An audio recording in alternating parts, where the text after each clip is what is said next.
우리는 지난 이 수요 예배 시간을 통해 인구조사를 하는 이 다윗의 모습을 우리가 살펴보았습니다. 그런데 이 인구조사가 이 하나님 앞에 죄가 되었습니다. 그 이유는 하나님이 싫어하신 일이기 때문입니다. 그래서 하나님은 징계를 하시죠. 우리는 이 사실을 통해 하나님께서는 우리가 지은 죄를 절대로 잊지 않으신다는 겁니다. 우리는 하나님이 아무런 징계를 하지 않아서 하나님도 잊어버리셨나 보다라고 생각하지만 그게 아닙니다. 만약 당장의 징계가 없다면 그것은 우리에게 회개할 기회를 주고 계시는 것이죠. 또 하나는 우리가 죄를 고집하면 하나님께서는 그 죄를 짓도록 그냥 내버려 두신다는 것입니다. 다윗 인구조사를 고집하자 하나님은 그냥 내버려 두십니다. 사단이 다윗의 마음을 격동시켜서 인구조사를 하게 했는데 하나님께서는 사단으로부터 다윗을 막아주시지 않았습니다. 즉 그냥 내버려 둔 것이죠. 그래서 결국 그 죄에 빠지게 되고 그 결과로 이제 7만 명의 죽는 엄청난 결과를 맞이하게 됩니다. 그런데 사실 다윗의 존재 자체는 하나님의 은혜 때문에 가능했습니다. 그가 사울 시대에 목숨을 부지할 수 있었던 것은, 그리고 그가 왕에 오를 수 있었던 것은 모두 하나님께서 다윗을 기쁘게 여기시고 그를 인도해 주었기 때문입니다. 그런데 다윗은 이제 평화의 시대가 되자 이것을 잊어버린 것이죠. 그리고 마치 내가 재주가 좋아서, 내가 능력이 좋아서 마치 이 나라를 이렇게 평화롭게 이끈 걸 알고 착각을 하게 됩니다. 그래서 국방력을 강화해서 인구조사를 실시한 것이죠. 그래서 자기의 이름을 내고 나라를 더욱더 강하게 하기 위함입니다. 그 전까지 다윗은 언제나 하나님을 앞세웠습니다. 다윗은 전쟁에 나가기 전에 반드시 기도를 합니다. 그리고 하나님의 응답을 듣고 전쟁에 나가죠. 그래서 하나님이 나가라면 나가고 나가지 말라면 나가지 않습니다. 그래서 다윗은 전쟁을 할 때마다 늘 승리를 했던 것이죠. 즉 하나님이 이긴다고 했으니 그 전쟁은 아마 다윗 혼자 나가도 이길 겁니다. 그래서 다윗의 전쟁에는 이 패배라는 게 있지 않습니다. 늘 승리만을 했죠. 사실 다윗이 내세울 거라고는 하나님밖에 없습니다. 하지만 왕궁이 번영하면서 자신을 아마 이제 자랑하게 되었을 겁니다. 그리고 하나님께서는 이 점을 깨닫게 하기 위해 다윗을 격동시켰던 겁니다. 그로 인해 이 죄를 범하게 되죠. 그런데 감사한 것은 다윗은 이것을 깨닫고 하나님 앞에 회개했다는 점입니다. 다윗은 과거에도 범죄한 후에는 이 철저하게 회개한 모습을 우리가 볼 수가 있습니다. 가장 인상적인 것은 우리의 아내를 범하였다가 또 회개하는 장면입니다. 어쩌면 오늘 본문은 그때 모습에 대한 이 데자뷰입니다. 처음 접하는 내용이지만 우리가 낯설지 않는 것은 지금까지 다윗의 삶을 통해서 우리가 계속 봐왔던 것입니다. 즉 죄를 범하고 또 하나님께 회개하는 모습, 이게 다윗의 모습입니다. 그래서 우리의 아내를 범하고 회개하는 모습이 오늘의 모습과 똑같습니다. 그런데 중요한 것은 하나님께서 우리가 죄를 지을 때마다 우리가 회개하기를 원하신다는 것입니다. 그래서 회개하는 다윗의 모습이 식상하지 않습니다. 이 성경에 보면 이런 이야기 얼마나 많이 나옵니까? 그리고 우리 주변에도 이러한 이야기가 얼마나 많습니까? 그런데 이야기가 식상하지 않는 것은 하나님은 우리가 죄를 지을 때 회개하기를 원하신다는 것이죠. 그리고 오늘 말씀은 우리가 또 새겨볼 하나님의 말씀이기도 합니다. 그래서 오늘 본문을 통해 우리가 세 가지를 좀 함께 살펴보려고 합니다. 첫째로 죄를 깨닫는 다윗의 모습을 봅니다. 인구조사를 마친 후에 다윗의 행동이 10절에 나옵니다. 다윗의 백성을 조사한 후에 그의 마음에 자책하고 다윗이 여호와께 아뢰되 내가 이 일을 행함으로 큰 죄를 범하였나이다. 여호와 이제 간구하옵나니 종의 죄를 사하여 주옵소서. 내가 심히 미련하게 행하였나이다 아니라. 이 말씀을 보면은 다윗이 마음에 자책을 했다라고 합니다. 이 자책했다는 말은 원래 이런 뜻입니다. 이 손이나 무기 따위로 사람을 쳐 다치게 하거나 죽이는 것이 이게 자책하다라는 뜻입니다. 그런데 오늘 본문에서 이 동사의 목적어가 3인칭입니다. 그래서 다윗의 마음이 그를 쳤다라는 말이 됩니다. 그래서 이 말의 뜻은 다윗의 마음에 양심의 가책이 아주 크게 밀려왔다라는 것이죠. 그래서 공동번역은 우리 성경은 그의 마음에 자책했다라고 하는데 공동번역은 양심의 가책을 받았다라고 번역을 합니다. 즉 다윗은 인구조사를 한 후에 그리고 양심의 가책을 그는 받게 됩니다. 그런데 이러한 모습은 다윗의 예전의 모습과 대조를 이룹니다. 이전에 다윗은 밧세바를 범하고 우리아를 살해하는 죄를 범했어도 그는 양심의 가책을 느끼지 않았습니다. 즉 양심의 가책을 받지 않았죠. 그러다가 나단 선자를 통하여 그 죄를 지적하자 그때서야 다윗은 자신의 죄를 깨닫고 하나님 앞에 엎드려 회개합니다. 그런데 오늘 본문은 그렇지 않습니다. 오늘 본문은 누가 찾아와서 네가 이런 죄를 지었다라고 말하지 않았는데 오늘 본문은 다윗이 스스로 양심의 가책을 느끼고 그는 자신의 잘못을 뉘우치게 됩니다. 사람은 누구나 이 양심이 있습니다. 즉 하나님 인간을 창조하신 후에 우리의 마음에 양심을 주셨죠. 그래서 양심이 있어서 죄를 지으면 스스로 깨닫게 됩니다. 내가 잘못했다라는 것을 누구나 다 알게 되죠. 그런데 어떤 사람은 그 일로 인해 회개에 이르지만 어떤 사람은 그럼에도 불구하고 회개하지 않습니다. 우리 이런 모습을 다윗과 사울을 통해 우리는 알 수 있습니다. 하나님도 사울이 회개할 수 있도록 사무엘을 통하여 계속해서 이야기하셨죠. 그런데 사울은 끝내 자신의 잘못은 뉘우쳤지만 회개까지는 이르지 않았습니다. 그런데 다윗은 죄를 뉘우칠 때마다 그는 늘 회개하는 모습을 우리에게 보입니다. 그런데 다윗이 죄를 깨닫는 것은 하나님께서 깨닫도록 은혜를 허락하셨기 때문입니다. 즉 다윗이 자기의 죄를 깨닫고 회개한 것은 성령님께서 다윗의 그 완악한 마음을 녹여주셨기 때문입니다. 그렇지 않으면 회개할 수 없습니다. 애굽의 바로 10가지, 9가지, 10가지 재앙을 받으면서도 그는 전혀 뉘우치지 않습니다. 왜냐하면 그 마음이 완악했기 때문입니다. 하나님께서 그 마음을 완악하게 하셨죠. 그러니 아무리 백성들이 고통을 받아도 그는 잘못했다고 하지 않습니다. 그런데 성령이 그 마음을 녹여주시면 회개할 수 있는 것입니다. 그래서 회개도 내가 하지만 내가 깨달아서 내가 회개하는 것 같지만 그렇지 않습니다. 이 회개라는 것도 성령님께서 나의 마음을 녹여주셔야 우리가 회개할 수 있다라는 것이죠. 성령께서는 우리로 하여금 아무리 지난 허문이라도 생각나게 하고 회개할 기회를 주십니다. 이 어거스틴의 참회록을 보면 이런 이야기가 있습니다. 그가 아기였을 때 그 모친의 젖을 빨다가 그 젖꼭지를 세게 깨문 일까지도 회개하고 있는 것을 볼 수 있습니다. 기억이 안 나겠죠. 누가 어머니의 그걸 세게 깨문 일을 그 어릴 때 누가 기억하겠습니까? 그런데 어거스틴은 그가 회개하는 가운데 그 일까지 기억이 났다는 것이죠. 즉 성령께서 그 일을 기억나게 하셔서 정말 사소한 것까지도 어거스틴으로 하여금 회개하도록 이끌어 주었다라는 것입니다. 그러므로 우리가 정말 오랜 시간이 지났는데 내가 정말 생각도 나지 않다고 어느 순간에 내가 정말 수십 년 전에 지었던 일들이 생각날 때가 있습니다. 내가 이런 죄를 지었지, 이런 일들이 생각날 때가 있는데 그때는 바로 하나님께서 나로 하여금 성령을 통하여 깨닫게 하셔서 그 죄를 회개하도록 우리를 촉구하시는 겁니다. 그러면 우리는 생각나자마자 즉시 우리는 회개해야 합니다.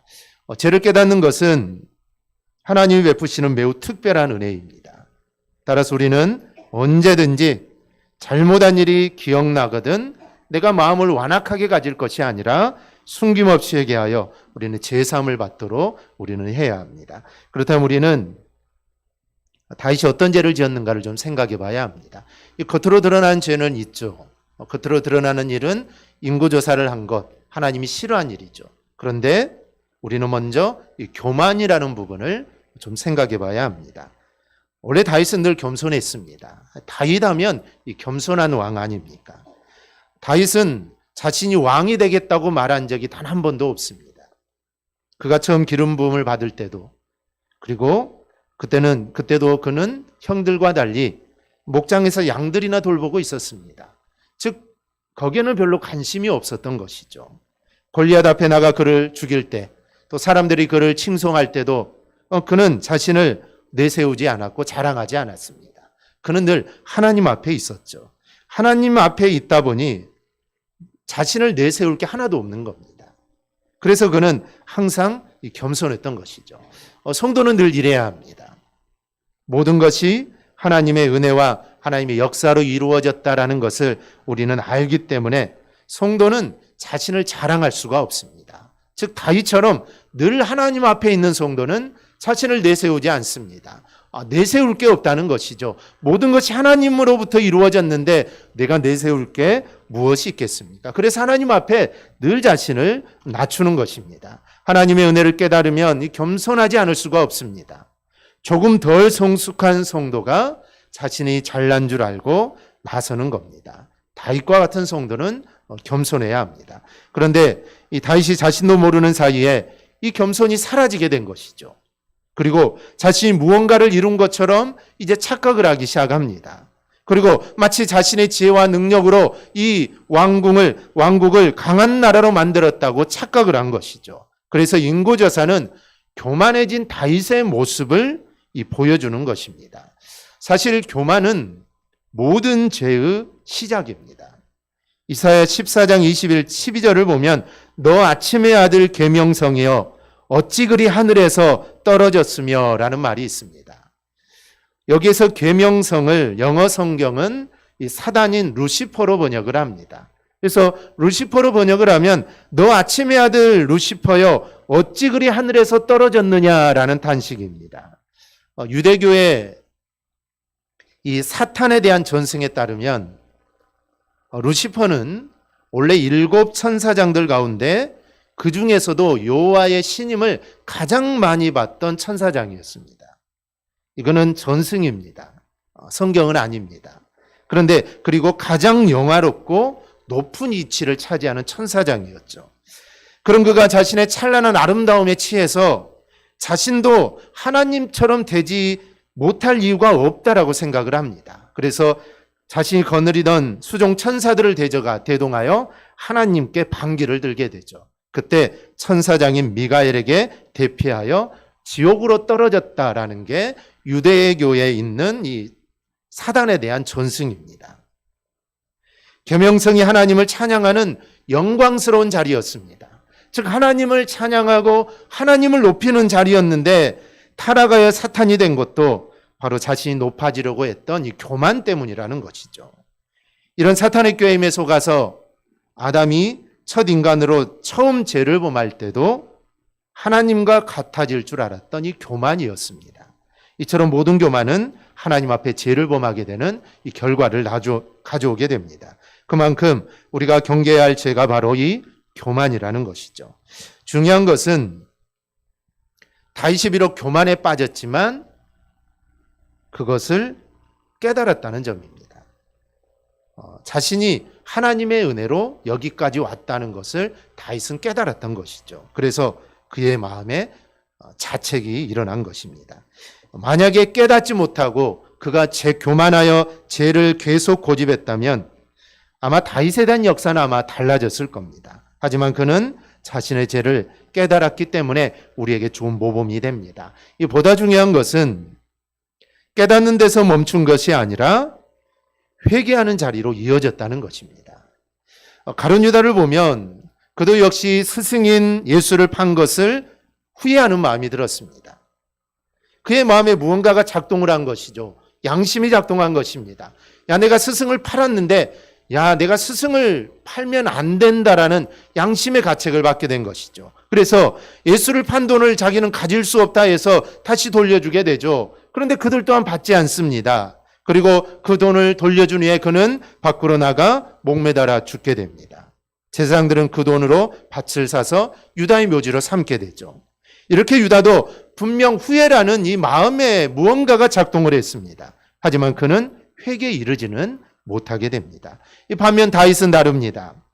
그는 마음에 자책하고 거기에 멈춘 것이 아니라 그는 하나님께 회개를 합니다. 자신이 잘못했음을 인정하고 하나님께서 내 죄를 사해달라고 하나님께 간청을 하게 되죠. 자신이 행한 일이 정말 미련한 일이었음을 하나님께 고백하게 됩니다. 우리는 모두 연약합니다. 아마 우리도 구원받은 후로 매일매일 수많은 죄를 짓고 살죠. 왜냐하면 연약함이 그대로 있기 때문입니다. 그런 우리에게 중요한 것은 후회로 끝나는 것이 아니라 후회가 회개로 이어져야 한다는 사실입니다.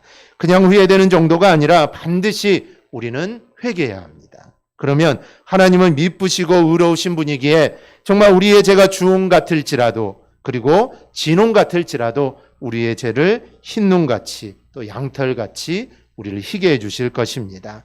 물론 이것 또한 공식처럼 되어서는 안 됩니다. 죄를 지으면 회개하면 된다. 이게 공식이 되어서 앵무새처럼 그냥 말해서는 안 된다는 것이죠. 그런 모습 하나님은 절대로 기뻐하지 않습니다. 우리는 늘 하나님이 기뻐하시는 일이 과연 무엇일까? 우리는 늘 생각해야 합니다. 하나님이 기뻐하시는 일은 우리가 후회하는 게 아닙니다. 하나님이 기뻐하시는 것은 우리가 후회하고 뉘우치고 그것을 회개로까지 가져가는 것, 이것은 하나님은 가장 기뻐하시는 모습입니다. 그래서 우리는 정말 내가 연약해서 죄를 반복할 수밖에 없지만 그래도 죄를 지을 때 후회로 끝나는 것이 아니라 반드시 멈추고 회개까지 우리는 이르러야 합니다. 이런 모습을 하나님이 정말 기뻐하십니다. 둘째로 형벌을 고르는 다윗을 보게 됩니다. 회개하는 다윗에게 하나님은 갓 선자를 보냅니다. 그리고 세 가지 해결 방안을 제시하죠. 첫 번째는 왕국의 7년간 기근이 이르는 겁니다. 둘째는 다윗 왕이 원수들에게 쫓겨 석 달 동안 도망 다니는 것입니다. 세 번째는 사흘 동안 온 나라에 전염병이 도는 겁니다. 이것들 중 다윗이 스스로 선택하도록 하나님께서 갓을 다윗에게 보냅니다. 그런데 세 가지 모두 다 쉬운 게 아니죠. 아마 제일 쉬운 것은 7년 기근일 겁니다.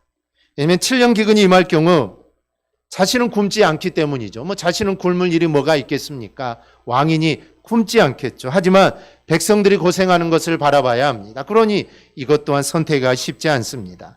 석 달 동안 원수에게 쫓기는 것, 이미 쫓기는 것이라면 이골이 나 있는 다윗이죠. 쫓긴다는 말만 들어도 아마 그는 머리가 아플 겁니다. 그래서 이것도 그렇게 쉬운 일이 아닙니다. 마지막으로 전염병이 사흘 동안 이스라엘 땅에 지나는 것입니다. 전염병은 수많은 사람의 목숨을 앗아갑니다. 그러니 다윗이 어떤 것을 결정하는 것이 쉽지 않습니다. 어떤 결정을 내리든 다윗에게는 큰 아픔이 있죠. 그럼 다윗이 어떤 걸 결론을 내릴까요? 14절이 그 결정이 나옵니다. 다윗이 갓에게 이르되 내가 고통 중에 있도다. 청하건대 여호와께서는 긍휼이 크시니 우리가 여호와의 손에 빠지고 내가 사람의 손에 빠지지 아니하기를 원하노라 하는지라. 우리는 다윗이 지혜로운 결정을 했다라고 볼 수가 있습니다. 우선 7년 기근은 너무나 깁니다. 다윗도 백성도 견디기 힘들죠. 다윗이 이것을 선택할 수 없습니다. 그렇다면 3년 석 달 도망 다니는 것과 3일 동안 전염병이 지나는 것이 남습니다. 이 둘 중 다윗은 3일 동안 이스라엘에 전염병이 도는 것을 택하게 됩니다. 그 이유가 중요하죠. 14절 뒷부분을 보면 여호와께서는 긍휼이 크시니 우리가 여호와의 손에 빠지고 내가 사람의 손에 빠지지 아니하기를 원하노라. 이 전쟁에 대해서 어려움을 당하는 형벌은 어쨌든 사람의 손을 통해 형벌을 받는 겁니다. 다윗은 그 방법이 아니라 즉 사람을 통해 내가 벌을 받는 것이 아니라 내가 하나님의 손에 의해 직접 형벌을 받기를 원했던 겁니다. 즉 사람에게 내가 시달리는 것보다는 내가 하나님께 형벌을 받겠다는 것이죠. 이는 자신이 지은 죄는 하나님께 지은 죄이기 때문에 하나님께 내가 형벌을 받겠다는 것이고 동시에 자신이 긍휼을 구한다면 내가 사람에게 긍휼을 구하는 것이 아니라 내가 하나님께 내가 긍휼을 구해야겠다라는 생각을 가지고 있었던 겁니다. 이런 다윗의 선택이 중요합니다. 하나님과 해결할 문제라면 그것이 큰 문제든 작은 문제든 우리는 반드시 하나님과 대면하여 그 문제를 해결해야 되는 것입니다. 우리는 사람의 손이 아니라 하나님의 손에 형벌받기를 원했던 이 다윗의 모습을 우리는 본받아야 합니다. 우리가 세상 일을 나갈 때 우리는 사람을 의지해야 할 때가 있습니다. 문제 해결을 사람을 통해서 해야 할 때가 많습니다. 물론 하나님께서는 사람을 보내셔서 우리로 하여금 그 문제를 해결하게 하실 때도 있습니다. 그런데 만약 내가 선택할 수 있다면 내가 하나님과 이 문제를 해결할 것인가 아니면 내가 사람을 통해서 문제를 해결할 것인가 내가 선택할 수 있다면 우리는 반드시 하나님의 손에 의해서 일들이 해결되는 것을 우리는 선택해야 합니다. 그것이 설령 형벌이다 하더라도 하나님께 내가 직접 받겠다라는 그런 자세를 우리는 가져야 합니다. 즉 우리의 시선이 사람이 아니라 하나님께 향해 있어야 합니다. 우리가 믿음을 가졌다는 것은 내가 믿음이 있다, 내가 믿음을 가지고 있다라고 말하는 것은 어찌되었든 하나님의 손에 의해서 해결되고 하나님의 뜻대로 해결되는 것을 바라는 것이 바로 내가 믿음이 있다라고 고백하는 것입니다. 믿음이 있으면서 사람의 손을 빌리고 내가 믿음대로 산다고 하면서 매번 사람을 통해서 일을 해결한다면 그것은 내가 믿음이 있다라고 말하는 게 아닙니다. 그래서 정말 우리는 내가 믿음을 가졌다는 말대로 하나님의 손에 의해서 문제들이 해결되기를 바라는 그런 마음으로 우리는 살아가야 합니다. 셋째는 긍휼을 베푸시는 하나님을 보게 됩니다. 다윗의 선택에 따라 하나님께 정해진 날부터 이스라엘에 전염병이 내립니다. 전염병으로 인하여 단에서부터 브엘세바까지 죽은 자가 7만 명입니다. 전염병으로 7만 명이 죽었다는 것은 이건 엄청난 일이죠. 비록 다윗이 하나님의 손에 형벌받기를 원해서 이루어한 일이기는 하지만 이 다윗으로서는 정말 견디기 힘든 일입니다. 그런데 우리가 앞서 다윗의 선택이 지혜로웠다는 게 여기에 나타납니다. 하나님의 사자가 전염병을 예루살렘에 이르게 할 때 하나님께서 재앙을 내리시는 것을 후회하십니다. 3일도 지나지 않았습니다. 그런데 하나님이 이것을 후회한다는 것이죠. 그래서 하나님은 사자에게 그 명령을 거두십니다. 이 멈추라고 하죠. 결국 여부스 사람 아라우나의 타작마당에 이르렀을 때 재앙이 멈춥니다. 그런데 그냥 이루어진 게 아닙니다. 그냥 하나님께서 사람들이 죽어가는 모습을 보고 그들이 불쌍해서 그 재앙을 멈춘 게 아니라는 것이죠. 17절을 보면 다윗의 백성을 치는 하나님의 사자를 보고는 하나님께 다시 이렇게 하렵니다. 나는 범죄하였고 악을 행하였거니와 이 악무리는 무엇을 행하였나이까? 청하건대 주의 손으로 나와 내 아버지의 집을 치소서. 다윗은 다시 한번 자신의 죄를 인정합니다. 그리고 하나님께 간청하기를 하나님 이 아무런 죄가 없는 이 백성을 칠 것이 아니라 나의 집을 쳐라라는 것이죠. 즉 그 재앙을 우리의 가정에 내려달라라고 그렇게 말을 합니다. 이 진정 회개하는 모습이죠. 그냥 막연하게 용서해달라는 게 아닙니다. 용서해달라고 때를 쓰는 게 아니죠. 구체적으로 자신의 죄를 인정하고 또한 그에 대한 형벌을 자신에게 내려달라고 기도하고 있습니다. 이게 바로 회개하는 자의 바른 모습입니다. 하나님은 이런 다윗의 기도를 들으신 겁니다. 그래서 아라우나의 타작마당에 전염병이 이르렀을 때 하나님은 손을 거두라고 명령을 하십니다. 하나님께서는 회개하는 자에게 긍휼을 베푸시는데 이 긍휼을 베푸시는 것이 얼마나 빠르다는 것을 우리에게 보여줍니다. 여러분, 하나님이 어떤 분인가를 제대로 아는 게 정말 중요합니다. 하나님이 어떤 분인가 그걸 제대로 알아야 되는 것이죠. 자칫 본문을 통해서 하나님을 속이 좁은 분이라고 오해할 수 있습니다.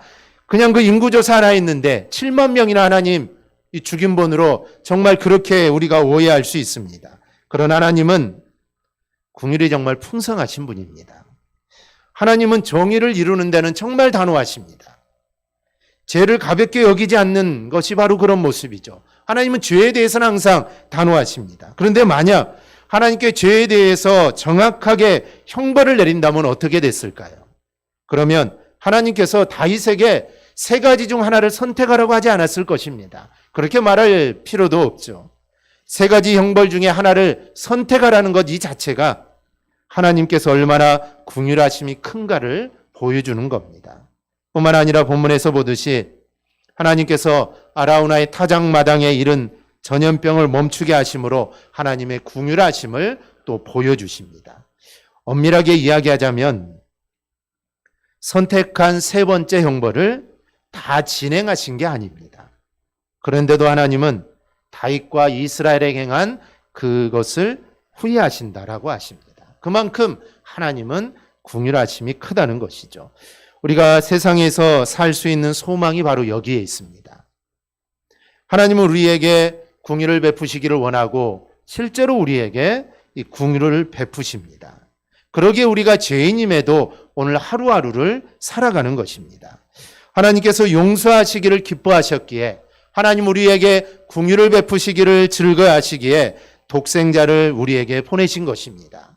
독생자를 이 땅에 보내셨다는 것 자체가 하나님이 우리에게 원하시는 것이 형벌이 아니라 바로 용서에 있다는 것을 보여주는 것입니다.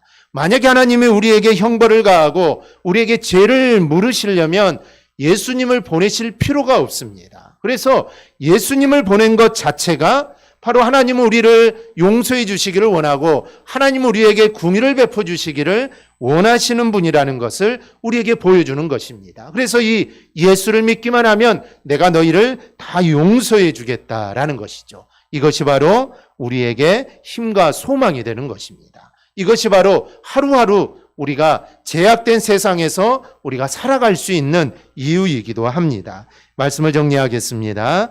우리는 연약하여 하나님 앞에서 구원받은 이후에도 늘 죄를 범하곤 합니다.